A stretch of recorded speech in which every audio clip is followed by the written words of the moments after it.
Hi friends, எல்லோருக்கும் வணக்கம். எல்லோரும் எப்படி இருக்கீங்க? நல்லா இருக்கீங்களா? இன்றைக்கி இந்த கதையோட அடுத்த பகுதி தான் பார்க்க போகிறோம். அதுக்கு முன்னாடி நீங்கள் செய்ய வேண்டிய விஷயம் என்ன அப்படின்னு கேட்டிங்களா, மறக்காம இந்த சேனலை சப்ஸ்கிரைப் பண்ணிக்கோங்க. கீழே இருக்க பெல் பட்டனை கிளிக் பண்ணுங்கள். அப்போ தான் நான் போடுற வீடியோஸ் எல்லாமே உங்களுக்கு உடனுக்குடனே நோட்டிஃபிகேஷனில் வரும். ஸோ மறக்காமல் சேனலை சப்ஸ்கிரைப் பண்ணிவிட்டு வீடியோ பாருங்கள் ஃப்ரெண்ட்ஸ். வாங்க நம்ம கதைக்குள்ளே போகலாம். மறுநாள் நான் அத்தை வீட்டிலேருந்து கொஞ்சம் திங்ஸ் எல்லாம் எடுத்துகிட்டு வந்தேன். ஆனால் அது அம்மாவுக்கு சுத்தமாக பிடிக்கவே இல்லை. அம்மா என்ன நினச்சாங்கன்னா, இது மாதிரி நீ எதுக்கு அத்தை வீட்டுக்கெல்லாம் போயிட்டு இதெல்லாம் வாங்கிட்டு இருக்க அப்படின்னு சொல்லிட்டு தான் என்கிட்ட கேட்டாங்க. நான் அதுக்கு கேட்டேன், ஏம்மா அப்படி சொல்கிறீங்க? நம்ம அத்தை வீட்டில் தானே நான் வாங்கினேன், ஏன் நீங்கள் இந்த மாதிரிலாம் பேசுகிறீங்கன்னு. என்ன திறந்தாலும் அவங்க நம்ம அத்தை, நீ நினைக்கலாம் அவங்க அப்பாவோட தங்கச்சி, அவங்களாம் முன்னாடி மாதிரி இருக்காங்க, வராங்க செய்கிறாங்கலாம் நினைக்காதம்மா. அவங்களாம் முன்னாடி மாதிரி கிடையாது. இன்றைக்கி உங்கள் அத்தை பையன் பொண்ணெல்லாம் வெளிநாட்டுக்கு போய் கொஞ்சம் சம்பாதிக்க ஆரம்பிச்சிட்டாங்களோ, அதுலேருந்து உங்கள் அத்தையோட இதெல்லாம் பேச்சு எல்லாமே மாறிடுச்சு. அது உனக்கு தெரியுதா தெரியலான்னு எனக்கு தெரியல. எல்லாமே அவங்க பேச்சு எல்லாமே மாறிட்டுங்கிறது.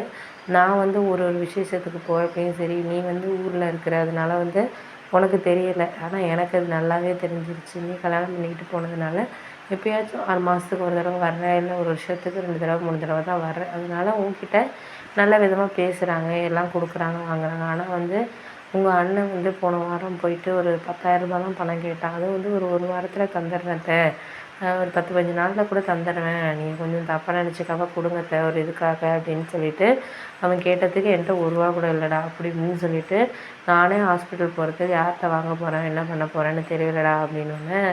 அப்போ தான் எனக்கு புரிஞ்சிச்சு. சரி, ஓகே, இதுக்கப்புறம் எதுவுமே சரியாக இருக்காது, சரியாக இல்லை அப்படிங்கிற மாதிரி எனக்கு தான் அப்போ தான் புரிய ஆரம்பிச்சிச்சு. அம்மா சொன்னதுக்கு முன்னாடி வரைக்கும் நான் அத்தை என்கிட்ட நல்லா பேசுகிறாங்க. ஏன்னா அண்ணன் இந்த விஷயத்தையெல்லாம் என்கிட்ட சொல்லவே இல்லை. அண்ணன் என்ன சொன்னாருன்னா, இது மாதிரி என்கிட்ட 10,000 கேட்டார் ஒரு 2 நாளைக்கு முன்னாடி. நான் நான் அனுப்பி விட்றேண்ணே, ஒரு 2 நாளில் பணம் வந்துடும். ஏன்னா நான் சீட்டு பணம் பிடிக்கிறதுனால அதில் யாராச்சும் பணம் எனக்கு வரும். அதனால் நீ ஒரு வாரம் ரொட்டேஷன் தானே, நீ பண்ணிவிட்டு எனக்கு கொடுண்ணே அப்படிங்கிற மாதிரி சொன்னேன். அதனால அண்ணன் அதுக்கப்புறம் தான் இவங்கள்ட்ட கேட்டுட்டு தான் நம்மள்ட்ட கேட்டிருக்குங்கிறதே எனக்கு அதுக்கப்புறம் தான் தெரியாது. இவ்வளோ விஷயம் நடந்திருக்காமா. அத்தை இதை பற்றியெல்லாம் ஒன்றுமே என்கிட்ட சொல்லலை. நான் நேற்று போய் சாமான் வாங்குறதுக்கு இதெல்லாம் எடுக்கிறதுக்கு போனப்போ கூட அவங்க வீட்டுக்கு இது மாதிரி அவங்க பொண்ணு, அதாவது லலிதா பணம் அனுப்பி விட்ருக்காங்கன்னு சொல்லி யாரோ ஒரு 1,00,000 ரூபா கொண்டாந்து கொடுத்தாங்கம்மா, வாங்கியோட வச்சாங்க. அப்போ இவ்வளோ பணம் வச்சுட்டு தான் அண்ணனுக்கு இல்லைன்னு சொல்லியிருக்காது அப்படின்னோடனே என்னை பார்த்தோன்னே மறைச்சி தான் எடுத்துகிட்டு போனாங்க. அதுக்கப்புறம் நான் அவங்கள வழியில் கடையில் பார்த்தோன்னே, என்ன அத்தை வீட்லலாம் என்ன வந்துட்டு போகிறீங்க அப்படின்னு கேட்டோன்னே, ஏன்னா அவங்க பையனும் நானும் கிளாஸ்மேட்டுங்கிறதுனால அவங்க என்கிட்ட நல்லா பேசுவாங்க. அவங்க தான் சொன்னாங்க, எங்கள் வீட்டுக்கு பக்கத்தில் தான் பணம் கொடுத்துடுவாங்க அவங்கக்கிட்ட, நான் தான் கொண்டாந்து மாதம் மாதம் 1,00,000 ரூபா கொண்டாந்து கொடுப்போம்மா அப்படின்னு சொல்லிட்டு சொன்னாங்க. அப்போ தான் எனக்கே தெரிஞ்சிச்சும்மா. நான் என்ன நினச்சேன், இப்படியெல்லாம் அவங்க பேசுவாங்க பண்ணுவாங்கங்கிறது எனக்கு தெரியாதம்மா. நான் அப்படிதாம்மா அவங்க முன்னாடி மாதிரிலாம் அவங்க அத்தையெல்லாம் கிடையாதும்மா, காசுக்கு தான் முக்கியத்துவம் கொடுக்குறாங்க. நாம் அப்படியெல்லாம் பார்த்தா அவங்க படிக்கிறதுக்கு 2 பிள்ளைங்க படிக்கிறதுக்கு உங்கள் அப்பா எவ்வளோ உதவி பண்ணியிருப்பார்.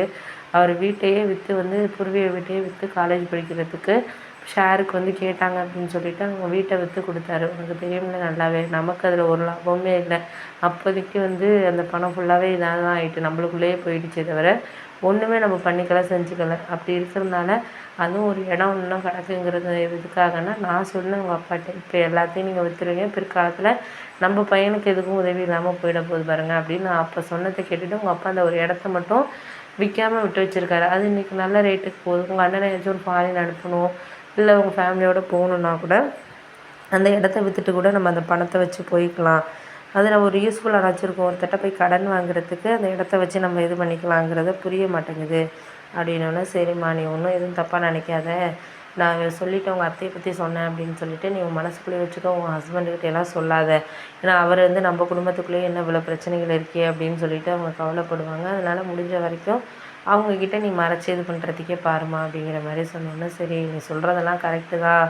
நான் ஒரு விஷயத்தை நான் முடிவு பண்ணிட்டேன். ஆனால் முடிவு பண்ணாலும் எதையுமே நம்மளுக்கு சரியான ஒரு இதில் நம்ம கொண்டுட்டு போகிறதுக்கு பண்ணுறதுக்கு, நம்ம குடும்பத்தில் நீ இருக்கிற காசு இருக்கிறன்னா உங்கள் அண்ணனுக்கு கொடுக்குற பண்ணுறமா, அதே மாதிரி எல்லோரும் இருப்பாங்க அப்படிங்கிறத நீ நினைக்கிறத ஃபஸ்ட்டு விடு. உன் சொந்தக்காரங்க உன் ஹஸ்பண்ட் அவங்க நாத்தனாருக்கு தான் செய்வாரே தவிர உனக்கு உங்கள் அண்ணனுக்கு செய்வாங்கன்ட்டு நீ அதிகமாக எதிர்பார்க்க முடியாது. ஏதோ ஒரு ஹெல்ப் செய்யலாம். ஆனால் அவங்க அளவுக்கெல்லாம் எதுவும் நமக்கு செய்ய மாட்டாங்கம்மா. அதை நீ புரிஞ்சுக்கிட்டு என்றைக்கும் நீ நடந்துக்குமா அப்படின்னோடனே, சரி சரிம்மா நீ சொல்கிறதெல்லாம் கரெக்டு தான், எனக்கு புரியாமல் கிடையாது. எதாக இருந்தாலும் நம்ம ஒரு அவங்க நல்லா பேசுகிறாங்க அப்படின்னு சொல்லிட்டு நான் நம்பிடுறேன். ஆனால் என் ஹஸ்பண்ட் அடிக்கடி சொல்லுவார், யாரையும் நல்லா பேசுகிறாங்கன்னு மட்டும் நம்பிடாத, அதுக்கப்புறம் அவங்க நம்மளுக்கு பின்னாடி பேசுகிறத நம்ம வந்து எதுவும் வந்து நம்ம கேட்டோன்னா நம்ம அவங்களோட எப்போதுமே பேச முடியாத மாதிரி போயிடும், அதெல்லாம் தெரியாது உனக்கு இன்னும் அப்படின்னு சொல்லிட்டு என்கிட்ட அடிக்கடி அவர் சொல்லிட்டு தான் இருப்பார். ஆனால் நான் வந்து எதையும் கண்டுக்கிறது கிடையாது. எதுக்கு இவங்கக்கிட்ட நம்ம அதை போய் கேட்டுக்கிட்டு பண்ணிக்கிட்டு எதாக இருந்தாலும் நடக்கிறது நடக்கட்டுமே அப்படின்ட்டு தான் நான் இருக்கிறது அப்படின்னோடனே சரி சரி விடு விடு அப்படின்னு சொல்லிட்டு இருந்தேன். அதுக்கப்புறம்